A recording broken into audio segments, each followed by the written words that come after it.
This video is about our visit to Wraysbury, a historic and fascinating place, home to giant fish and some incredible stories.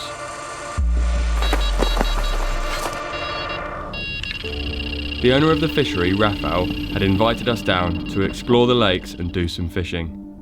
We wanted to learn more about why this is such an iconic water and maybe get a chance to catch one of the huge carp that live here.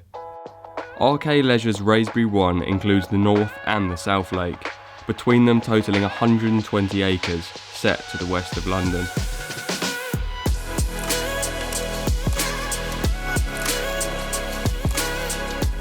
We arrived at the gate on a bright sunny morning. We met Raphael's friend Jamie and also one of the lake bailiffs, Michael. We took a quick walk around the North Lake to search for fish and also think about where we'd set up camp for the night. Hopping on their on-site buggies, we drove round to the South Lake where Jamie said he'd take us out on the boat to get a better look. On the way down to the boat, we passed an area where a section of James Bond, A View to a Kill, was filmed. I hoped that our boat adventure would be a little less thrilling than that famous movie scene. We're heading out in the boat. Let's do this. Off you go, boys. Enjoy. It won't be long.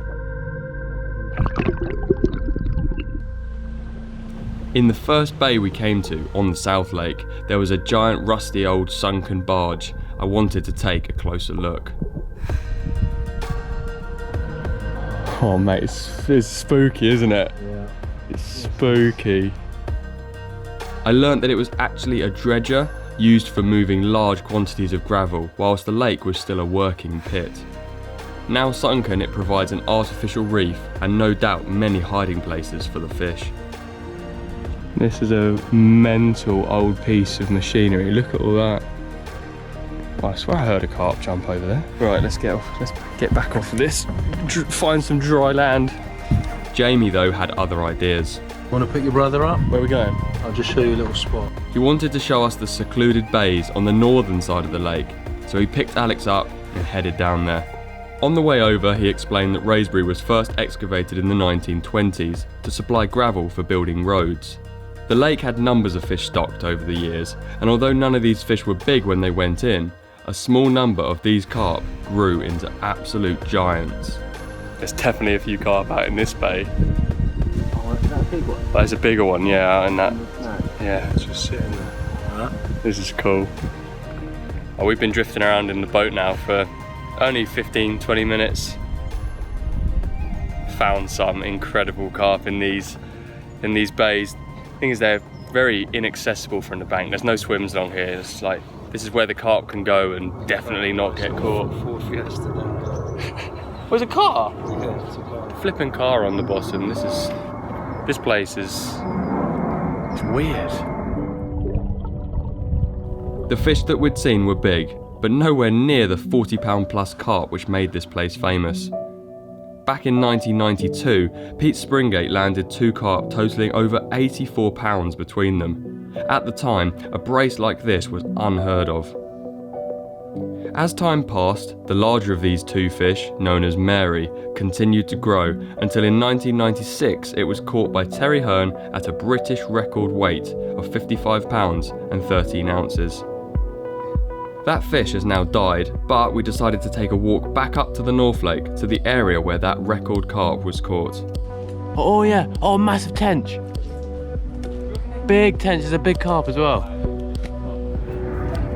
Well, I'm holding Alex's feet against the ground because he's hanging over the water with a camera in his hand. Have you found anything? Yeah, there's some big carp and tench. That is a massive tench. Ah, this is painful. There's a big carp there, that's a big common. Oh no, even bigger common. What? Are you serious? We filmed so many big fish now, I just got to catch one. Yeah, that's gonna be the hard part.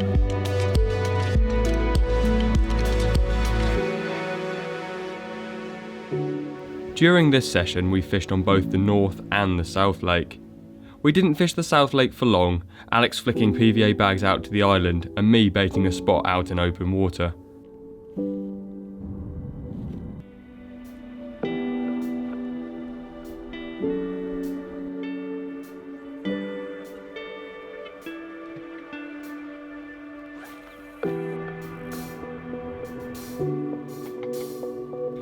The first fish we caught was actually a pike on a lure, but the night and the next morning was to bring lots of carp action.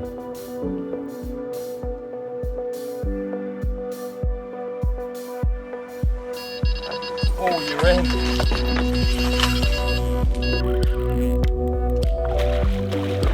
Way!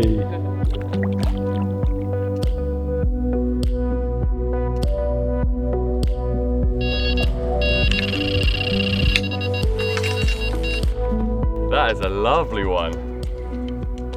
Oh, yes. The South Lake produced 4 or 5 stunning, healthy looking carp. Oh, nice fish, Alex. Yeah, good, really good result. But now it's time to revisit the North Lake snags in search of a real monster.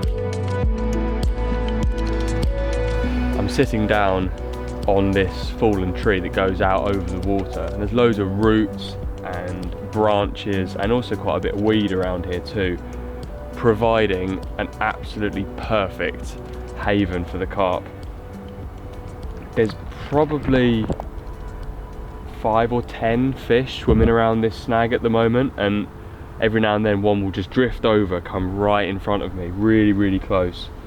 I mean, the water's quite deep, but the snags are absolutely savage. There's roots and branches and fallen trees are everywhere, and there's absolutely nowhere along this margin where we can put a rig in and safely land a fish. Like, if we hooked that giant mirror coming past just there, if we hooked that in here, it'd be carnage. I strongly doubt that we'd actually be able to land it. So we're gonna try and feed them out on the edge of this tree and then go back to the nearest swim down, the rocky barge swim, and cast down towards this area.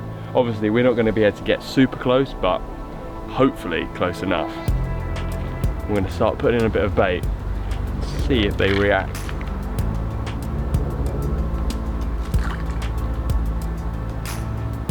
I want to feed them straight down here. I want to just like reach down and just drop food on their heads, but the more bait we put here, the less chance there is of them actually going out where we're able to cast to. So I'm just going to keep them trying to eat the food out on the edge of the tree, and that's where we're going to try and cast to.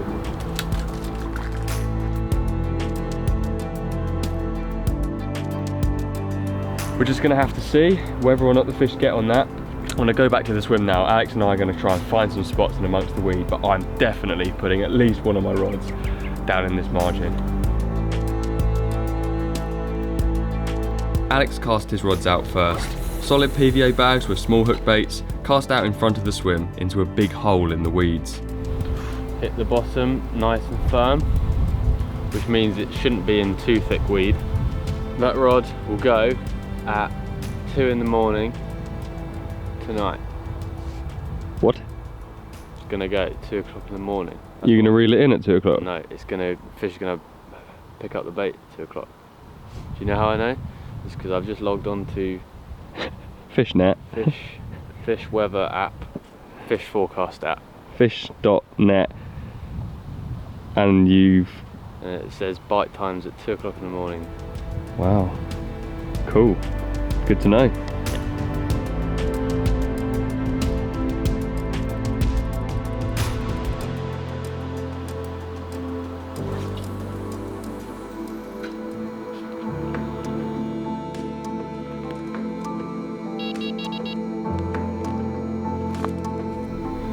I'm thinking size 6 hook. You want a big hook? A big strong hook to get him away from the snags. That's lucky, I've only got 2 left. Your phone is piddinging. Right now I'm so popular. You're so popular. Yep.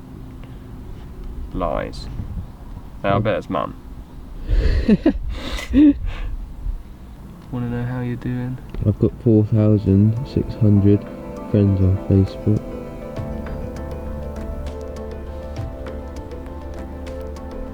I baited one of my rigs with a pop-up, as I know a few people who catch a lot of fish from clear, weedy waters with pop-ups.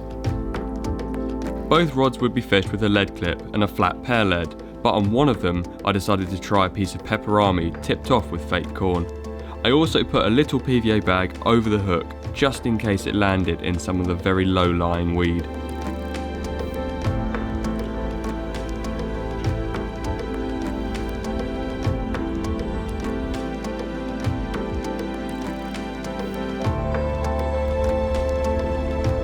I concentrated hard and cast the rods tight to the overhanging branches.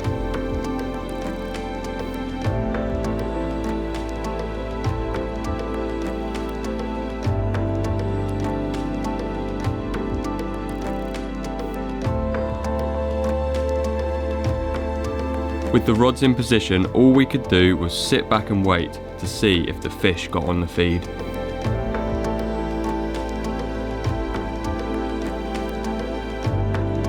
The day was pretty quiet with no bites or fish sightings, and as the light began to fade, Alex decided to sort out some dinner. Did you hear us? Cook some food.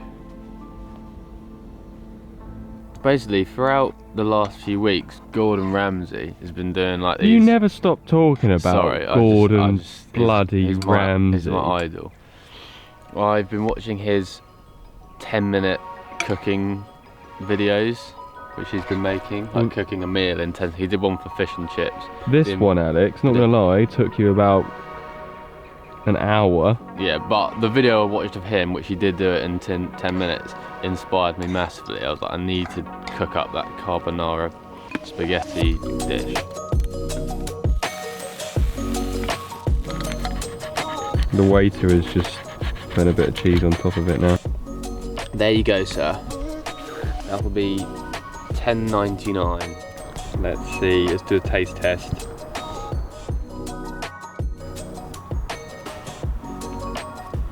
It's good, Alex. Yeah. But it's not as good as the carbonara that Gordon Ramsay cooked for me the other day. Stop it. I went round his for lunch and he did one. It only took him 10 minutes to cook his one. How does that actually taste? It's incredible. That's Turn so nice. The camera's off now. The camera's off. How does it taste? Really nice. Oh. No, it is. It's genuinely really good. Sweet. That's like the best meal I've had on the bank in ages. And if we don't catch anything tonight, I don't care because my belly is full of bon appetit, je m'appelle. Creamy, cheesy, spicy deliciousness. Wow, it's really starting to rain now. Conditions look really quite good. We'll see what the night holds.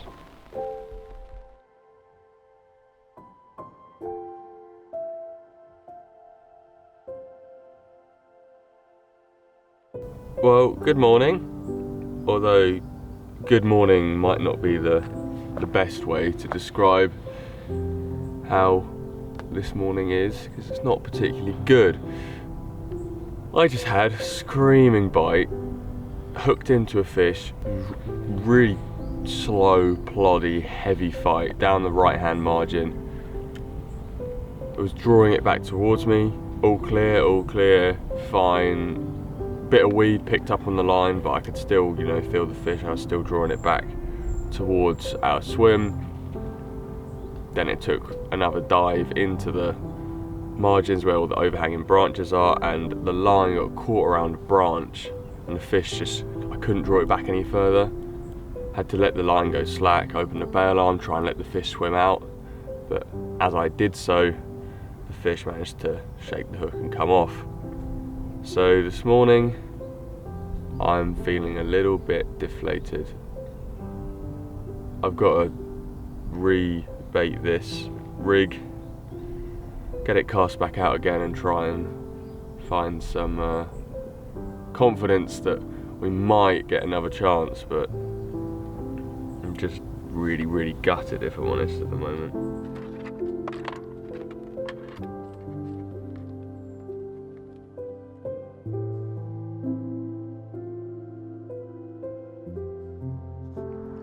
The rods have been out for quite a while now and no more action since that first bite this morning. I'm just going down to check on the overhanging trees and have a look in this deep margin and see whether or not the fish have moved out or whether or not they're still there. I'll try and get down this very steep bank though, which is a little bit sketchy. There we go, we're down. Now there's this first bit, which is where I sort of cast the rod towards the, like off the tip of this tree. I'm just going to crouch down here a second, keep my eyes on the water. See, it definitely looks like the fish may have moved out of the area. There's not really many signs of fish, to be honest. The water's gone a little bit clearer as well, which makes me think maybe the fish haven't been, you know, stirring it up so much in this area. Doesn't seem to be many fish underneath this snag, but you never know what there might be a little bit further out into the lake. We baited up away from the snag to try and draw the fish away out into open water where we can realistically land them from. Maybe they're out there, who knows? No, actually there is one. There's one nice carp actually down on the spot still. Right, I'm going to leave them be. I'm going to leave that spot nice and quiet. Don't want to disturb them anymore. Just slip down the bank, jeez. Yeah, don't want to disturb those fish any more than I have to. The fact that there's still a fish down there gives me a little bit of hope that maybe at some point during this session we might get a bite from that margin. Anyway, whilst I was down there, Alex was sat by the rods, just because if we do get a bite, we're going to want to pick up that rod and pull that fish hard very, very quickly. I wouldn't want to be, you know, really far away from my fishing rods whilst they were out.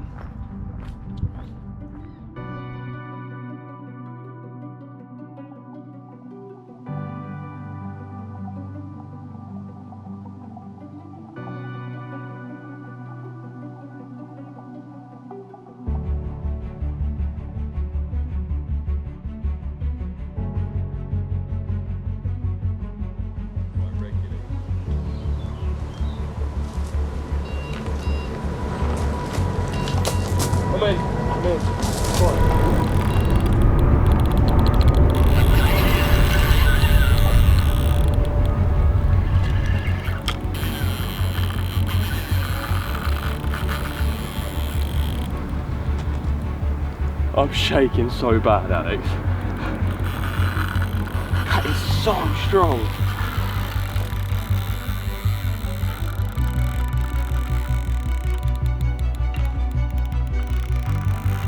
Oh no. This could be really big. Could be actually massive, Alex.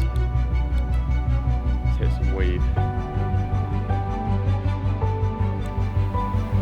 It feels decent.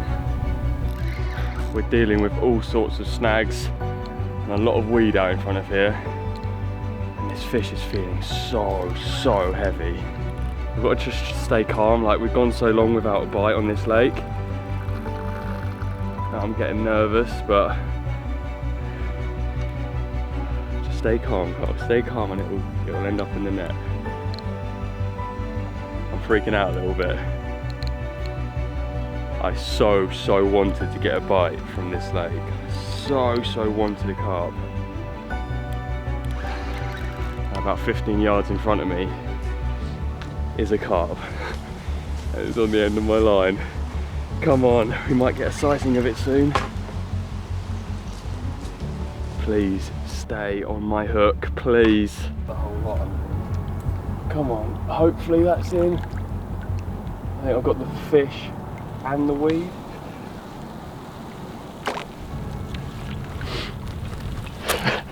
Or is that just weed? There's a fish in there. Oh wow. I've got a net full of weed. And also a carp from Wraysbury North Lake. Oh my goodness. We've got some weeds. Got some more weeds. Alex. Oh my god. That's a 30-pounder. Oh my goodness. Look at that. Oh, you've got a huge carp in there, Carl. It's massive, mate. It's massive.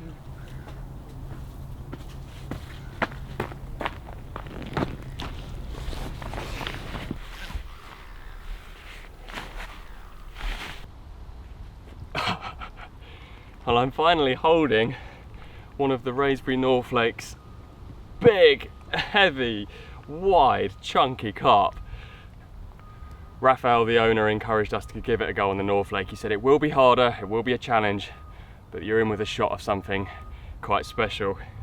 And I'm absolutely made up to be holding one of these carp. Yes, brilliant. Oh, I've got to put it down. It's so heavy, Alex.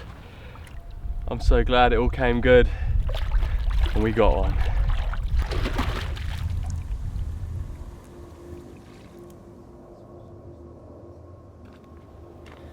Well, last night Alex cooked us possibly the best meal he's ever cooked us, ever, on the bank or at home.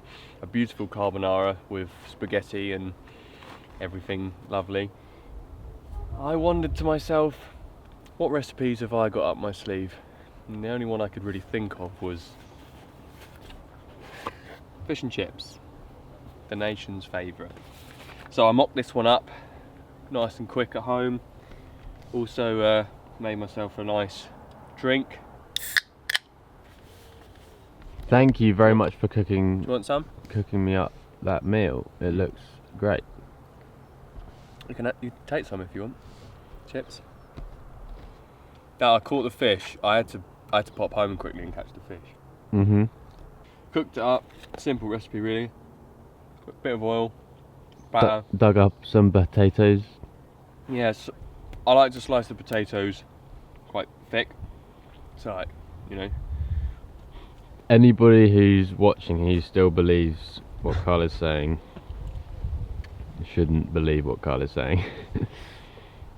Anyone who watches Carl Knight's videos should already know that you shouldn't believe what Carl is saying. Over. Is it good though? Mmm. The local Wraysbury fish and chip shop is good. No.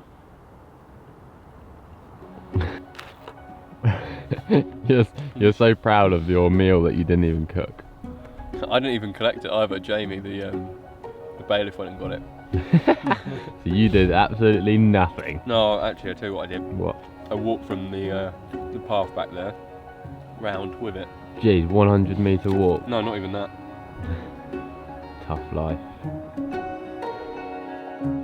When Raphael first acquired the Wraysbury Lakes, there was only a handful of members and the place had not been maintained for a long time. He decided he wanted to preserve the lakes and ensure that they provided great fishing for years to come. Over at RK's other lakes at Horton, there is an amazing fishing lodge, complete with an incredible fish tank. These fish aren't just for show though, as they were actually spawned in the lakes and will one day end up being stocked back into the fishery. On site at Horton there is a fish farm where the fish are bred, grown and cared for before they're large enough to avoid the predators back in the lakes. We found ourselves in a rather unusual looking room where brine shrimp eggs are hatched to provide the perfect food for baby carp. The work that goes into it though, like the effort just to make the food to feed the fish with. It's an odd room though, isn't it? It's like a hospital, like a spooky science experiment. Once these carp end up in the fishing lakes, they seem to grow very well. This carp being one of 2 stockies already over the 40-pound mark.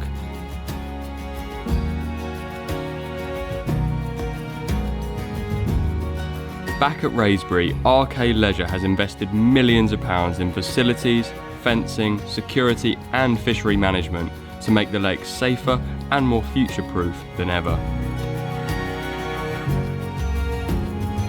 Meanwhile on the North Lake, I was still praying for one more bite before we had to return home.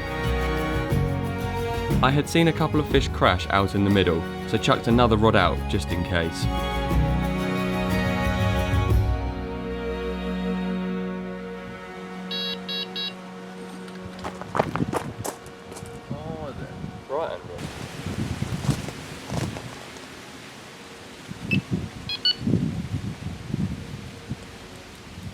Realising it was just a line bite, I reset the bobbin and returned to my brolly. That was weird.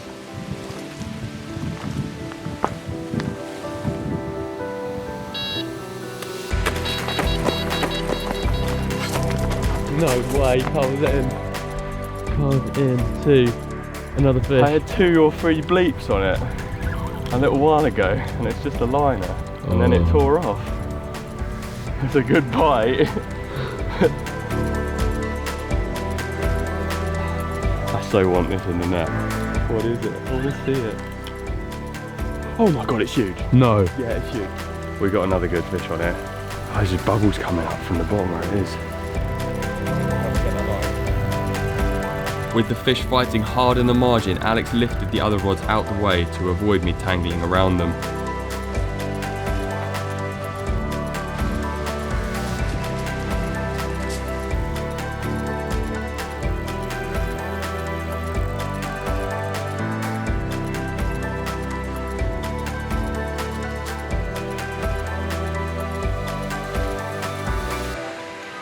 I can't quite believe it, but we've just got one bigger than the other one right at the end of our session. We were like, start packing up in 5 minutes, yeah? Sat back down in the bivvy, couple of liners, and then all hell broke loose, and we've got an absolute monster.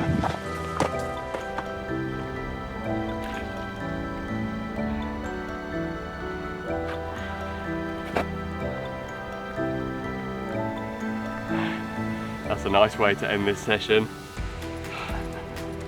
An absolutely giant and powerful mirror carp.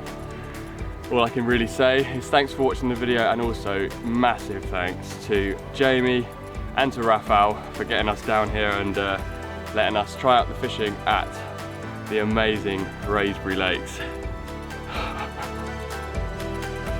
Having now had the chance to fish these lakes for ourselves, I understood why they have attracted hundreds of keen anglers over the years. I was so grateful to have landed a few of the carp here, and if this video was interesting to you, then feel free to check out another of our angling adventures on screen now.